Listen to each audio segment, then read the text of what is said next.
ಕನ್ನಡ ಸ್ವರಗಳು ಕಲಿಯೋಣ. Let's learn ಸ್ವರಗಳು.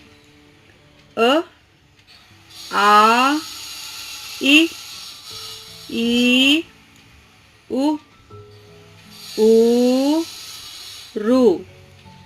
ಎ, ಏ, ಐ.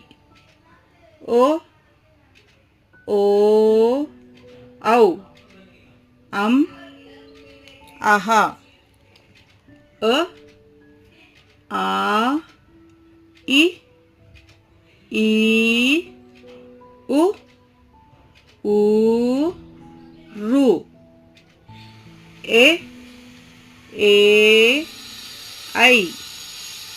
ಓ, ಓ, ಔ. ಅಂ, ಅಹ. Thank you.